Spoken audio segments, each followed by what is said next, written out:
Coucou tout le monde, on se retrouve pour une vidéo, alors un petit peu la suite de la vidéo que vous aurez vu il y a quelques temps sur comment j'organise mon budget. Vous avez été aussi nombreuses, vous avez été que des femmes en fait, ouais, enfin quelques-unes, à me demander comment j'organisais tout ce que je fais tout le temps. Je travaille, je fais des vidéos YouTube, je fais du scrap, je fais plein de choses. La première chose à savoir sur moi, si vous ne me connaissez pas, c'est que je suis quelqu'un qui a horreur de ne rien faire. Je ne sais pas faire ça. Et il faut que mon cerveau travaille, sinon c'est mort, je m'ennuie et ça va pas. Donc YouTube a été un moyen de m'épanouir là-dessus, le scrap encore plus, enfin voilà, tout ça fait que je fais plein de choses et je pense que je ferai tout le temps plein de choses. J'ai horreur de rien faire en fait, j'ai horreur d'être assise sur le canapé à regarder le temps qui passe, ça me gonfle. Comment je jongle avec travail, famille, YouTube, scrap? Alors ça va être très simple, vous allez voir, vous allez vite comprendre. Déjà la première chose que je fais, la chose la plus importante pour moi, c'est ma famille. Donc la première chose que je mets en avant, c'est ce qui est bon pour ma famille. Donc pour les enfants, pour Titi. Et première chose à faire, c'est d'aller bosser. Voilà, donc c'est rien sans rien. Donc je vais bosser tous les jours. Quand je rentre le soir, je ne peux pas rien faire, parce que même que j'ai ma journée de boulot dans les pattes, je suis peut-être un petit peu comme vous, on est fatigué quand même un petit peu, mais moi je ne me repose pas non plus forcément sur mes lauriers. Arrive le moment où quand j'arrive à la maison, qu'est-ce qu'on fait? On prépare à manger pour les enfants. On fait les devoirs des enfants, enfin on essaie de faire leurs devoirs, parce qu'il y a des choses sur lesquelles on est des fois plus trop à la page. Et puis on fait ce qui doit être fait à la maison, le ménage, l'aspirateur, vider la vaisselle, faire du linge, enfin, les choses quotidiennes qui doivent être faites. Du moment où je suis rentrée le soir, je m'occupe d'abord de tout ce qui est indispensable au bon fonctionnement de la famille, c'est-à-dire la nourriture, les enfants, la maison. Et en fait, il est vite 8h30, 9h, parce que moi je débauche vers 18h. Alors j'embauche à 8h, mais je suis au boulot vers 7h30. Je reste toute la journée, parce que je déjeune sur place, donc je rentre pas. Et je reviens vers 6h15, 6h30 à peu près.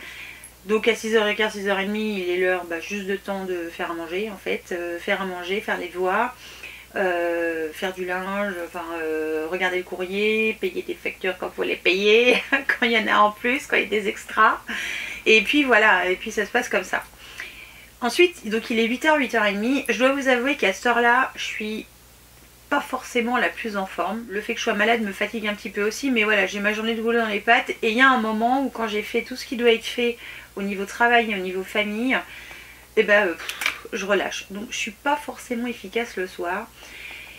Et donc en général le soir, j'avoue, je ne fais pas grand chose. Je fais plutôt quelque chose le matin. Oui, parce que depuis tout à l'heure je vous parle de ma journée de travail et du soir et tout ça, mais je vous dis pas à quelle heure j'ai commencé le matin. Parce que j'embauche à 7h30 certes, mais je suis debout à 5h30 tous les matins.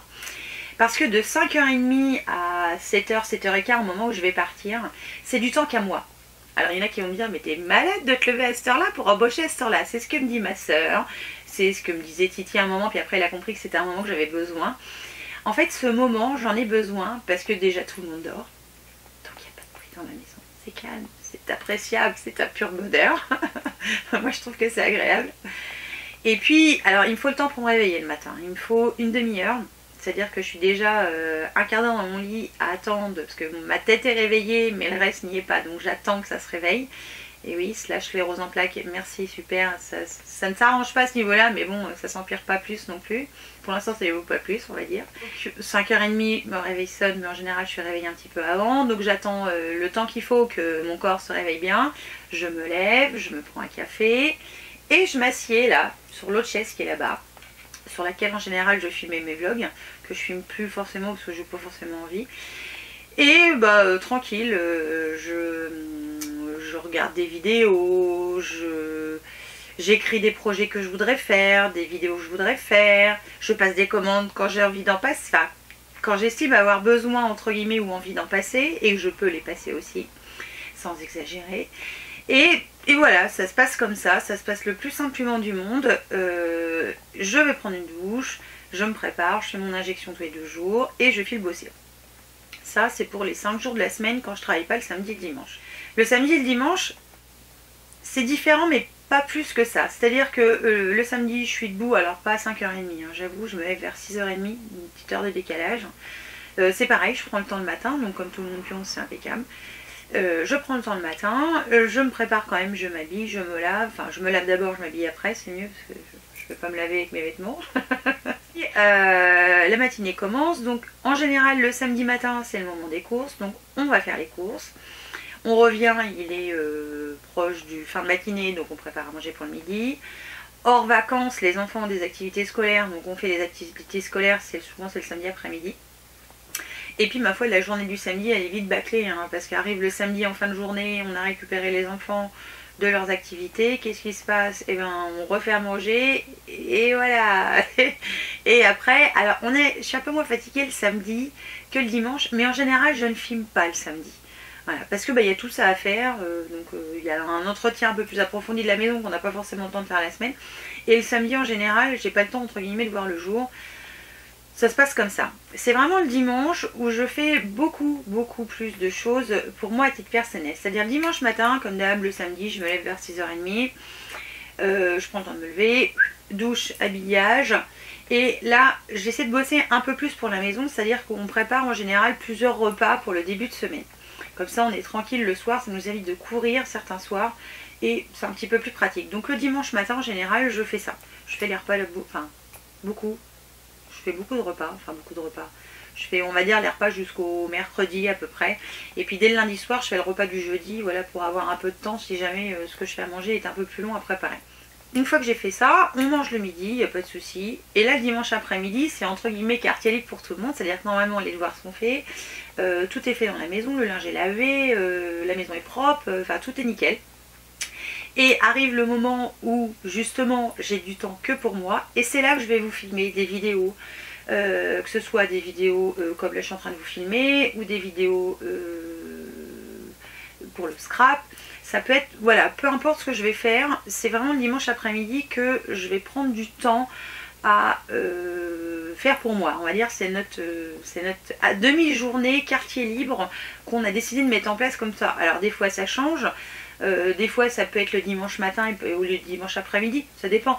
Mais en général on essaie de se garder à chacun, parce que ça fait du bien à tout le monde, de se garder une demi-journée pour soi, pour faire ce qu'on veut. Pour se faire plaisir, et puis après on se raconte ce qu'on a fait, etc. etc. C'est aussi un sujet de discussion qu'on peut avoir le dimanche soir. On rigole, on fait le sketch. Alors des fois je suis en train de filmer, il y a Titico à la porte, il dit oh pardon, et c'est pas grave, je recommence. Mais on passe des bons moments quand même, et on a décidé de gérer, enfin c'est un peu par ma faute en fait, c'est parce que j'ai ces loisirs à côté de la vie de tous les jours.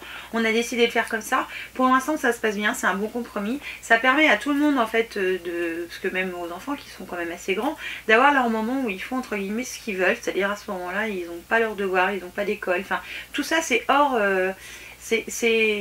on va dire c'est hors la maison, c'est vraiment un moment que pour soi. Et je trouve que c'est sympa depuis qu'on a mis en place ça. Alors ça fait un moment maintenant, puisque ça fait un petit moment que je suis sur YouTube, je ne sais plus combien de temps. C'est un bon compromis, c'est une bonne solution, c'est une bonne idée. Et si je dois donner conseil à quelqu'un qui voudrait avoir un loisir à côté, c'est de se consacrer à ce loisir, mais à un moment bien précis, de façon à ce que tout le reste du temps vous fassiez ce qu'il faut faire en fait. Alors pour nous c'est pas une obligation ce qu'il faut faire, ça doit être fait, donc on part du principe qu'il faut le faire. Et puis moi je fais les choses chronologiquement et par ordre d'importance, c'est-à-dire ce qui est important pour moi c'est les enfants et Titi, donc ils passent avant, on va dire presque touche avec le boulot, parce qu'il faut que j'aille travailler pour pouvoir payer ce qu'il y a à payer à la maison, c'est pas un secret. Et puis après, une fois qu'on a fait que tout ça c'est fait, il nous reste le moment où on va avoir un temps pour soi, où on va décompresser, où ça va être notre petit jardin secret. Alors il y a des fois le dimanche après-midi je vais pas filmer, tout simplement parce qu'on va aller voir ma mère, on va aller voir ma soeur, on va aller chez ses parents, on va aller voir un pote, peu importe. Mais ça va être un moment où on va décompresser, c'est-à-dire on va être hors de ce qu'on doit faire à la maison, de ces entre guillemets ces obligations, même si moi je trouve pas que c'est une obligation, mais ces choses qu'on doit faire, on est hors ça et on passe du temps à ce qu'on veut et ce qu'on a envie. Comment je m'organise et comment finalement on s'organise tous à la maison. Je pense qu'après on est beaucoup à avoir notre façon de faire. C'est pareil, n'hésitez pas à mettre en commentaire votre façon à vous, comment vous organisez tout ça, comment vous faites à la maison, ce que vous faites ou ce que vous faites pas, ou des choses que moi je pense pas et qui pourraient être bien, par exemple, que je fasse. Donc j'aime bien quand on échange comme ça en commentaire, je trouve ça top. Donc voilà, c'était une vidéo pour vous expliquer un petit peu comment j'organisais... Enfin, j'organise, parce que je suis pas toute seule, hein, c'est avec moi, les enfants aussi maintenant depuis qu'ils sont un peu plus grands. Mais voilà, vous expliquer comment on organisait tout ça. Donc je vous laisse, je vous fais plein de bisous, portez-vous bien et je vous dis à très vite pour une nouvelle vidéo. Ciao!